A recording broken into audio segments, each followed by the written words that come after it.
ಸ್ನೇಹಿತರೆ ನಮಸ್ಕಾರ. ಸಂಪೂರ್ಣ ಮಹಾಭಾರತದ ಕಥೆಗಳ ಧ್ವನಿಸುರುಳಿಯ ಮುಂದುವರೆದ ಭಾಗ. ಇಂದಿನ ವಿಷಯ ವಿದುರಾತಿಥ್ಯ. ಸ್ನೇಹಿತರೆ, ನೀವು ನನ್ನ ಯೂಟ್ಯೂಬ್ ಚಾನಲ್ ಸಬ್ಸ್ಕ್ರೈಬ್ ಮಾಡಿಕೊಳ್ಳಿ ಹಾಗೂ ನಿಮ್ಮ ಸ್ನೇಹಿತರೊಂದಿಗೂ ಹಂಚಿಕೊಳ್ಳಿ. ಜಗದ ಆರಾಧ್ಯ ದೈವವಾದ ಸರ್ವಲೋಕಾಧ್ಯಕ್ಷ ಶ್ರೀಕೃಷ್ಣನು ನೇರವಾಗಿ ವಿದುರನ ಆಲಯಕ್ಕೆ ಹೊರಟನು. ಕೌರವನು ತನ್ನ ಅರಮನೆಗೆ ಬರಬಹುದು ಎಂದು ಊಹಿಸಿ ಮಾಡಿದ ಎಲ್ಲ ವ್ಯವಸ್ಥೆಗಳು ವ್ಯರ್ಥವಾಯಿತು. ಯದುನಂದನನ ಆರೋಗಣೆಗೆ ಮಾಡಿದ ಭಕ್ಷ್ಯ ಭೋಜ್ಯಗಳು ನಿರರ್ಥಕವಾಯಿತು.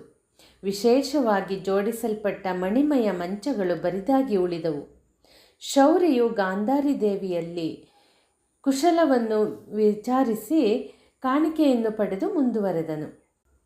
ಬಾಹ್ಯಾಡಂಬರಗಳಿಲ್ಲದೆ ಅಂತರಂಗದೊಳಗೆ ದೇವನನ್ನು ದರ್ಶಿಸಬೇಕು ಎನ್ನುವ ತವಕದಿಂದ ಇರುವ ವಿದುರನ ಭಕ್ತಿಯ ಅಂತರಾಳದ ಅರಿವು ಶ್ರೀಕೃಷ್ಣನಿಗಿತ್ತು. ಆದುದರಿಂದ ಗುರುಕೃಪ, ದ್ರೋಣ, ರವಿಸುತ, ಕೌರವ, ಭೀಷ್ಮ, ಧೃತರಾಷ್ಟ್ರನ ಮನೆಗಳನ್ನು ದಾಟಿ ದಾಸಿಪುತ್ರನಾದ ವಿದುರನ ಮನೆಗೆ ಭಕ್ತವತ್ಸಲನು ವಿಜಯಂಗೈದನು. ಭಗವಂತನನ್ನು ಸದಾ ಸ್ಮರಿಸಿ ವಿದುರನ ಚಿತ್ತವು ಹುತ್ತವಾಗಿ ಅಂತಃಕರಣ ಅತಿ ನಿರ್ಮಲವಾಗಿತ್ತು. ಲೋಕಾಧ್ಯಕ್ಷನನ್ನು ಮನೆಯ ಮುಂಬಾಗಿಲಲ್ಲಿ ವೀಕ್ಷಿಸಿ ವಿದುರನು ಹೌಹಾರಿದನು. ಕಡುಬಡವನು ಅಷ್ಟೈಶ್ವರ್ಯದ ಕೊಪ್ಪರಿಗೆಯನ್ನು ಪಡೆದಂತಾಯಿತು. ಬಾಯಾರಿ ಕಂಗೆಟ್ಟ ಪ್ರಯಾಣಿಕನಿಗೆ ಸುಧಾಪಾನ ಆದಂತಾಯಿತು. ಹಸಿದವನಿಗೆ ಮೃಷ್ಟಾನ್ನ ದೊರಕಿದಂತಾಯಿತು. ತಾಯಿಯನ್ನು ಕಾಣದೆ ಒಂದೇ ಸಮನೆ ರೋಧಿಸುವ ಶಿಶುವಿಗೆ ಮಾತೃದರ್ಶನವಾದ ಹಾಗಾಯಿತು. ವಿದುರನು ಪರಮಸುಖದಲ್ಲಿ ತನ್ನುವ ಮರೆತು ಆನಂದ ಬಾಷ್ಪ ಸುರಿಸಿದನು. ಗಾಢ ಭಕ್ತಿಯಲ್ಲಿ ತನ್ನನ್ನು ಮರೆತು ಕುಣಿದು ಕುಪ್ಪಳಿಸುತ್ತಾ ದೇವದರ್ಶನಕ್ಕೆ ರಥದ ಬಳಿ ಓಡೋಡಿ ಆ ದಿವ್ಯ ಚೇತನವನ್ನು ಮನದಣಿಯೇ ನೋಡಿದನು. ಶ್ರೀಮುಖದಿಂದ ಇಳಿಯುತ್ತಿರುವ ಬೆವರಿನ ಹನಿಗಳು ಮುತ್ತಿನಂತೆ ಶೋಭಿಸಿದವು. ಅಶ್ವಗಳ ಗೊರಸಿನ ಕೆಂಪಾದ ಧೂಳು ನಭವನ್ನೇರಿ ನಿಧಾನವಾಗಿ ಶ್ರೀಕೃಷ್ಣನ ಸಿರಿಮೊಗದ ಕುಡಿ ಮೀಸೆಯನ್ನು ಅಲಂಕರಿಸಿತು. ಅತ್ಯಾಶ್ಚರ್ಯವೆಂದರೆ ಭಗವಂತನ ವಕ್ಷಸ್ಥಳದಲ್ಲಿದ್ದ ತುಳಸಿ ಮಾಲೆಯು ಸೂರ್ಯನ ತೀಕ್ಷ್ಣ ಕಿರಣಗಳಿಗೂ ಬಾಡಲಿಲ್ಲ. ಆ ಎಳೆ ತುಳಸಿ ಮಾಲೆಯಿಂದೊಪ್ಪುವ ಭಗವಂತನು ದುಷ್ಟರ ಗರ್ವವನ್ನು ಮುರಿಯುವ ನಿರ್ಧಾರದಿಂದ ವಿದುರನ ಮನೆ ಬಾಗಿಲಲ್ಲಿ ಪ್ರತ್ಯಕ್ಷನಾದನು. ಆ ಶರಣ ಶಿರೋಮಣಿಯು ಶರಣರ ಕಾಮಧೇನುವಿಗೆ ಪ್ರದಕ್ಷಿಣೆಯನ್ನು ಮಾಡಿ ತನ್ನನ್ನು ಮರೆತು ಸ್ತುತಿಸಿದನು. ಚಿನ್ಮಯ ಮೂರ್ತಿಯನ್ನು ಕಣ್ಣಾಲಿಗಳು ಆಯಾಸವಾಗುವವರೆಗೆ ಎವೆಕ್ಕದೆ ವೀಕ್ಷಿಸಿ ಸ್ತುತಿ ಸ್ತೋತ್ರಗಳಿಂದ ಕೊಂಡಾಡಿ ಹರುಷದಿಂದ ನೆಲದ ಮೇಲೆ ಹೊರಳಾಡಿದನು. ಭಗವಂತನು ಒಲಿದ ನಂತರ ಈ ಮನೆ ಆ ಮನೆ ಎಲ್ಲ ನಶ್ವರವೆಂದು ಭಾವೋನ್ಮತ್ತನಾಗಿ ತನ್ನ ಗೃಹದಲ್ಲಿ ಕುಣಿದಾಡಿದನು. ಹೇ ಪುಷ್ಕರಾಕ್ಷ, ಮಾಧವ, ಶ್ರೀಕೃಷ್ಣ, ಸದಾ ನನ್ನ ಹೃದಯ ಮಂದಿರದಲ್ಲಿ ವಾಸವಾಗಿರುವ ನೀನು ಇಂದು ನನ್ನ ಮನೆ ಬಾಗಿಲ ಮುಂದೆ ಪ್ರತ್ಯಕ್ಷನಾದೆಯಾ? ಭಕ್ತನಿಗೆ ಇದಕ್ಕಿಂತ ಮೇಲಿನ ಸಂತಸ ಏನಿರಬಹುದು? ಸಂತೃಪ್ತಿಯ ಕಡಲಲ್ಲಿ ಮುಳುಗಿದ್ದೇನೆ. ನಿನ್ನ ದರ್ಶನದಿಂದ ಹೃದಯದಲ್ಲಿ ಸುಪ್ರಸನ್ನತೆ ಮೂಡಿದೆ.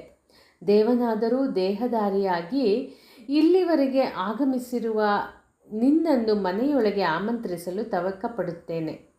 ಪ್ರಭು, ಹೀಗೆ ಬಾ ಎಂದು ತನ್ನ ಮನೆಯೊಳಗೆ ಕರೆದುಕೊಂಡು ಹೋಗಿ ಅಲ್ಲೇ ಇದ್ದ ಹರುಕು ಮುರುಕು ಸುಪ್ಪತ್ತಿಗೆಯಲ್ಲಿ ಆಸೀನನಾಗುವಂತೆ ವಿನಂತಿಸಿದನು. ಮಡದಿಯಾದ ಪಾರಸವಿಯೊಂದಿಗೆ ಜೊತೆಯಲ್ಲಿ ಪುರುಷೋತ್ತಮನಿಗೆ ಯಥೋಚಿತವಾಗಿ ಅರ್ಘ್ಯ ಪಾನಾದಿಗಳನ್ನಿತ್ತು ಉಪಚರಿಸಿದನು. ಭಗವನ್, ವೇದಾದಿಗಳಿಗೂ ನೀನು ಅವೇದ್ಯನಂತೆ. ಮುನಿಗಳು ಮೌನವನ್ನು ತಾಳಿ ಸಹಸ್ರಾರು ಸಂವತ್ಸರಗಳ ತಪಸ್ಸನ್ನು ಮಾಡಿದರ ದರ್ಶನ ನೀಡುವುದಿಲ್ಲವಾದರೂ ಅನಾಯಾಸವಾಗಿ ನನಗೆ ದರ್ಶನವಿತ್ತೆಯಲ್ಲವೇ? ನಿನ್ನನ್ನು ಹೇಗೆ ಅರ್ಚಿಸಲಿ? ಪುಷ್ಪದ ರಾಶಿಯನ್ನು ಸಮರ್ಪಿಸಿ ಪೂಜೆಯನ್ನು ಮಾಡಬಹುದೇ? ಅದರ ಅಗತ್ಯವಿಲ್ಲ. ನಿನ್ನ ನಾಭಿಯಲ್ಲಿ ಕಮಲದ ಹೂ ಉದ್ಭವವಾಗಿದೆ. ಗಂಗೋದಕದಿಂದ ಪಾದವನ್ನು ತೊಳೆಯಲೇ?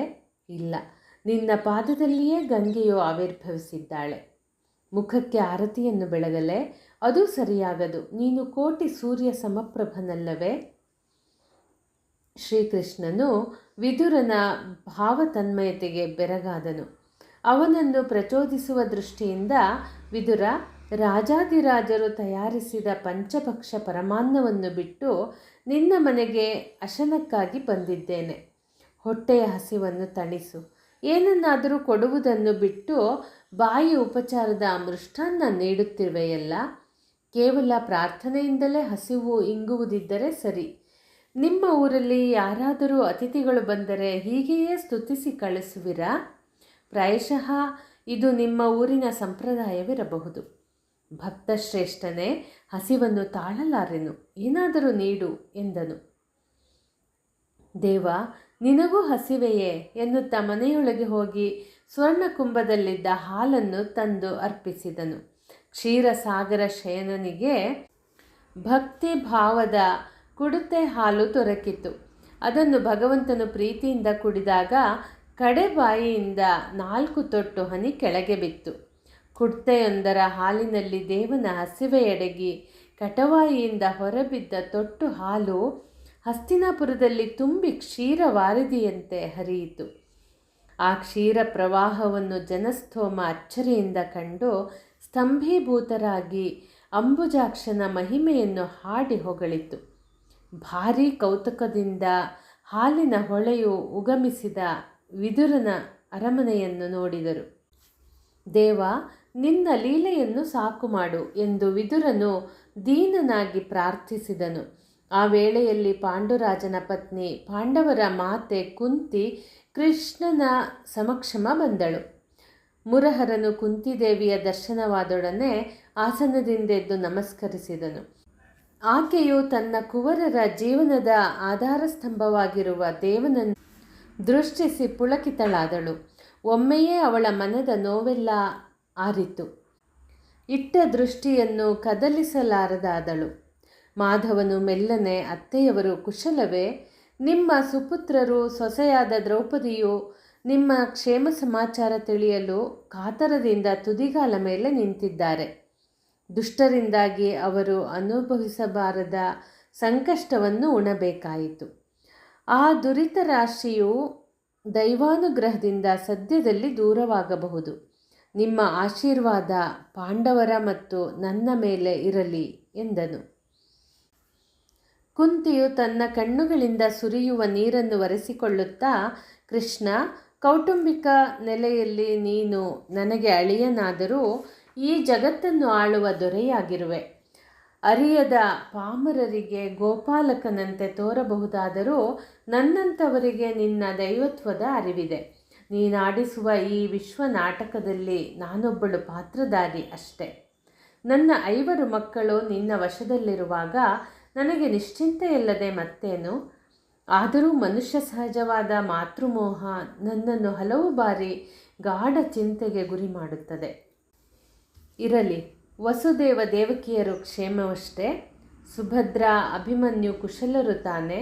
ಬಲರಾಮ ಸಾತ್ಯಕಿ ಕೃತವರ್ಮ ಅಗಾಧವಾದ ಸಕಲ ಯದು ಸೈನ್ಯ ಕುಶಲಿಗರ ಅಲ್ಲವೇ? ಕಪಟದ್ಯೂತದ ಬಲೆಯಲ್ಲಿ ಬಿದ್ದು ಕೈಕಾಲು ಕಟ್ಟಿರೊಂಡಂತಾಗಿ 13 ವರ್ಷ ಬವಣೆಪಟ್ಟ ಪಾಂಡವರು ಆರೋಗ್ಯದಿಂದ ಇರುವರೆ? ಕಿರಿಯರಾದ ನನ್ನ ಮುದ್ದು ಕುವರರಾದ ನಕುಲ ಸಹದೇವರು ಕ್ಷೇಮವಷ್ಟೇ. ನನ್ನ ಮೋಹದ ಸೊಸೆ ದ್ರೌಪದಿಯು ಕ್ಷೇಮವೇ? ವಿವರವಾಗಿ ಹೇಳು ಎಂದಳು. ಅತ್ತೆ, ಅನ್ಯರ ಕಿಂಚಿತ್ ಕಷ್ಟವನ್ನು ಸಹಿಸಿಕೊಳ್ಳದ ನಿಮ್ಮ ಮೃದು ಹೃದಯ ಬೆಂದು ಹೀಗಾಗಿರುವುದು ಸಹಜವೇ. ಬೆಂಕಿಯಲ್ಲಿ ಶುದ್ಧ ಮಾಡಲ್ಪಟ್ಟ ಬಂಗಾರದಂತೆ ಪಾಂಡವರು ನಾಡನ್ನು ಬಿಟ್ಟು ಕಾಡನ್ನು ಸೇರಿ ಕೀರ್ತಿವಂತರಾಗಿ ಅವರ ಧವಳ ಕೀರ್ತಿ ಸ್ವರ್ಗದವರೆಗೂ ಪಸರಿಸಿತು. ಪಾರ್ಥನು ಪಾರ್ವತಿ ಪರಮೇಶ್ವರರನ್ನು ಪ್ರತ್ಯಕ್ಷೀಕರಿಸಿಕೊಂಡು ಪಾಶುಪತ ಅಂಜನಾಸ್ತ್ರವನ್ನು ಪಡೆದಿದ್ದಾನೆ. ಹಾಗೆಯೇ ದೇವಾದಿದೇವತೆಗಳನ್ನು ಒಲಿಸಿಕೊಂಡು ಸ್ವರ್ಗದಲ್ಲಿ ದೇವೇಶನೊಡನೆ ಅರ್ಧ ಸಿಂಹಾಸನವನ್ನು ಅಲಂಕರಿಸಿ ಹಲವಾರು ದಿವ್ಯಾಸ್ತ್ರಗಳನ್ನು ಪಡೆದಿದ್ದಾನೆ. ಕಾಡಿನಲ್ಲಿ ಋಷಿಮುನಿಗಳ ಕಷ್ಟವನ್ನು ದೂರೀಕರಿಸುವುದರಿಂದ ಮಹಾತಪಸ್ವಿಗಳ ಆಶೀರ್ವಾದದ ರಕ್ಷಾ ಕವಚವಿದೆ.